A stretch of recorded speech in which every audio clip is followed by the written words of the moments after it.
रमज़ान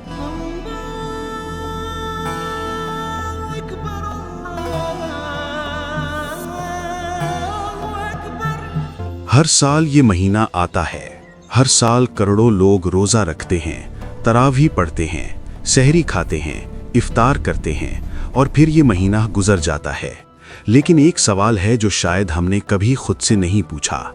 एक सवाल जो अगर सच्चे दिल से पूछा जाए तो रमज़ान का पूरा मफ़हूम बदल जाता है। क्या हम सच में जानते हैं कि अल्लाह ने हम पर रोज़ा क्यों फ़र्ज़ किया? क्या ये सिर्फ भूख और प्यास का एक सालाना तजुर्बा है? क्या ये सिर्फ सवाब जमा करने की मुहिम है, या इसके पीछे कोई ऐसी हकीकत पोशीदा है जिसे हमने कभी समझने की कोशिश नहीं की? आज इस डॉक्यूमेंट्री में हम इस एक सवाल का जवाब तलाश करेंगे। रमज़ान का असल मकसद क्या है?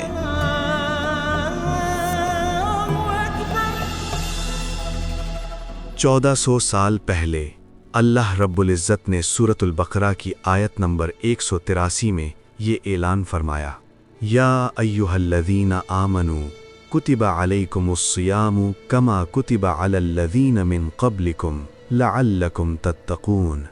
यानी तय ईमान वालो, तुम पर रोज़े फ़र्ज़ किए गए जैसे तुमसे पहली उम्मतों पर फ़र्ज़ किए गए थे, ताकि तुम तक़वा हासिल करो। इन 3 लफ्ज़ों पर गौर करें, लअल्लकुम तत्तक़ून, यानी ताकि शायद तुम मुत्तकी बन जाओ।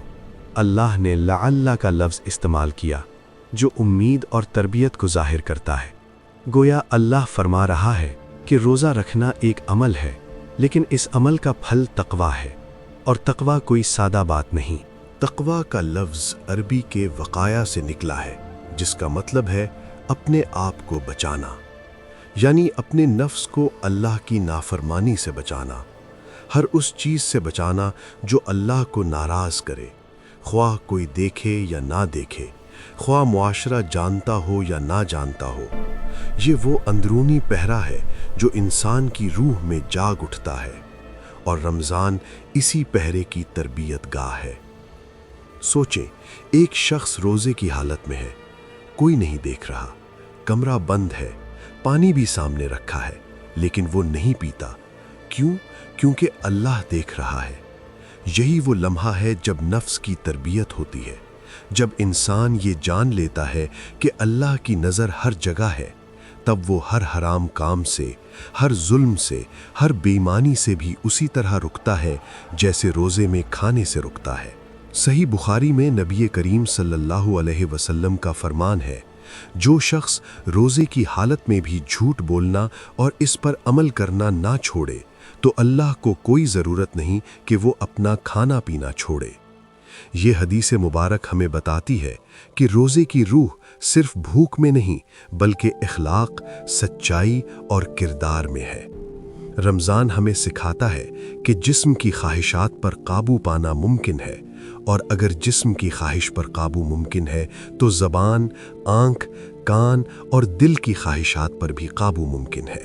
रमज़ान और कुरान का रिश्ता सिर्फ तिलावत का नहीं, बल्कि ये रिश्ता नुज़ूल का है, रोशनी का है।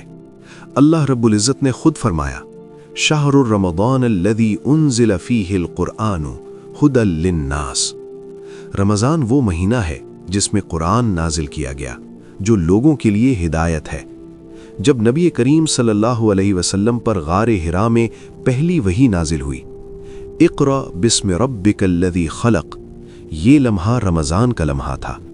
गोया रमज़ान वो महीना है जिसमें इंसानियत की तारीख़ बदली, जिसमें अंधेरों को रोशनी मिली। इसीलिए जिब्रील अलैहिस्सलाम हर रमज़ान में नबी सल्लल्लाहु अलैहि वसल्लम के साथ कुरान का दौर किया करते थे, जैसा कि सही बुखारी में हज़रत इब्ने अब्बास रज़ियल्लाहु अन्हु ने रिवायत किया है। रमज़ान में कुरान सिर्फ पढ़ने के लिए नहीं, समझने के लिए है। उसकी रोशनी से अपनी ज़िंदगी नापने के लिए है, अपने आमाल का मुहासिबा करने के लिए है। रमज़ान सिर्फ इनफरादी इबादत नहीं, ये एक समाजी इनकलाब का महीना है। जब एक अमीर आदमी भूखा रहता है तो वो पहली बार उस दर्द को महसूस करता है जो एक गरीब हर रोज़ जीता है। ये महसूस करना ही तक़वा की बुनियाद है कि मैं सिर्फ खुद नहीं सोचता, बल्कि मेरे आसपास भी इंसान हैं। नबी करीम सल्लल्लाहु अलैहि वसल्लम रमज़ान में सबसे ज़्यादा सखी होते थे। صحیح بخاری کی روایت میں ہے کہ آپ صلی اللہ علیہ وسلم کی سخاوت تیز ہوا سے بھی تیز ہو جاتی تھی۔ رمضان ہمیں فطرانہ دینے کا حکم دیتا ہے تاکہ غریب بھی عید کی خوشی میں شریک ہو سکے۔ زکوٰۃ اور صدقے کا بڑھاوا ہمیں یاد دلاتا ہے کہ مال اصل میں اللہ کا ہے، ہم صرف امانت دار ہیں۔ آج پاکستان میں کروڑوں لوگ ہیں جو رمضان میں بھی پوری سحری نہیں کر سکتے۔ کیا ہمارا روزہ ہمیں ان کے درد سے جوڑتا ہے؟ کیا ہم سوچتے ہیں کہ ہمارے پڑوسی نے سحری کی یا نہیں؟ یہی وہ سوال ہے جو تقویٰ پیدا کرتا ہے۔ رمضان کا سفر اپنے عروج پر پہنچتا ہے آخری عشرے میں، لیلۃ القدر کی تلاش میں۔ اللہ نے سورۃ القدر میں فرمایا، لیلۃ القدر خیر من الف شہر، قدر کی رات 1000 مہینوں سے بہتر ہے۔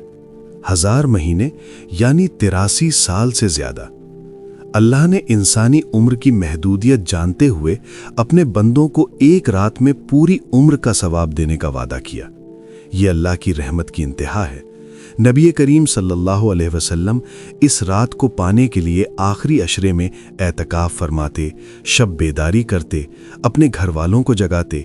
صحیح مسلم میں حضرت عائشہ رضی اللہ عنہا سے روایت ہے کہ آپ صلی اللہ علیہ وسلم اس رات اس قدر عبادت کرتے جتنی کسی اور رات نہیں فرماتے تھے۔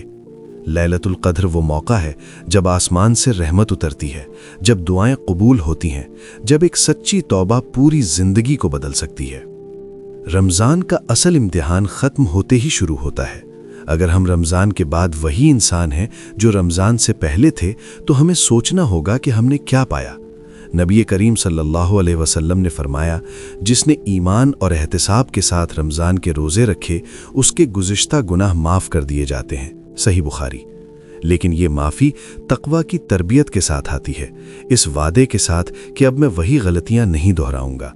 جھوٹ کم ہو، دھوکہ دہی کم ہو، رشوت سے نفرت ہو، غیبت سے پرہیز ہو، رشتوں میں مٹھاس آئے، دل میں نرمی آئے۔ یہ ہے رمضان کی اصل فصل۔ آج ہمارے پاکستانی معاشرے میں رمضان کا مہینہ آتا ہے اور بازاروں میں مہنگائی بڑھ جاتی ہے۔ روزے رکھے جاتے ہیں لیکن دکاندار ناپ تول میں کمی نہیں چھوڑتا۔ تراویح ہوتی ہے لیکن پڑوسی کی بھوک سے بے خبری رہتی ہے۔ ٹیلی ویژن پر اسلامی پروگرام آتے ہیں لیکن اصل اسلام دلوں تک نہیں پہنچتا۔ اگر رمضان کے بعد ہماری زبان وہی تیز ہے، ہمارا اخلاق وہی ہے، ہماری سیاست وہی بے ایمان ہے، ہمارے دفتر وہی کرپشن سے بھرے ہیں، تو ہم نے روزہ تو رکھا لیکن رمضان کو نہیں پایا۔ رمضان آتا ہے ہر سال، ایک موقع بن کر، ایک آواز بن کر، ایک دعوت بن کر کہ اے انسان، ابھی بھی دیر نہیں ہوئی، ابھی بھی تو اپنے آپ کو بدل سکتا ہے، ابھی بھی تو اللہ کے سامنے سر جھکا سکتا ہے اور ایک نئی زندگی شروع کر سکتا ہے۔ رمضان کا اصل مقصد یہ ہے کہ 30 دنوں کی مسلسل تربیت کے بعد ایک ایسا انسان پیدا ہو جو اللہ سے ڈرتا ہو، نہ ریاکاری سے، نہ دکھاوے سے، بلکہ دل کی گہرائی سے۔ ایک ایسا انسان جس کی زبان سچ بولتی ہو، جس کے ہاتھ انصاف کرتے ہوں، جس کا دل غریب کے درد سے پھٹتا ہو، جو قرآن کو اپنا رہنما سمجھتا ہو اور جس کی روح لیلۃ القدر کی اس رات میں بدل گئی ہو۔ یہی تقویٰ ہے، یہی رمضان کا اصل مقصد ہے۔ اللہ سے دعا ہے کہ وہ ہمیں رمضان کو سمجھنے اور جینے کی توفیق عطا فرمائے، کہ یہ مہینہ گزرے نہیں بلکہ ہمارے اندر سے گزرے اور ہمیں بدل کر جائے۔ آمین۔ اگر آپ کو یہ ویڈیو پسند آئی اور آپ چاہتے ہیں کہ ہم ایسے اسلامی ڈاکیومنٹریز جاری رکھیں تو ہمارے چینل کو سبسکرائب کریں اور بیل آئیکن دبائیں تاکہ ہر نئی ویڈیو آپ تک پہنچے۔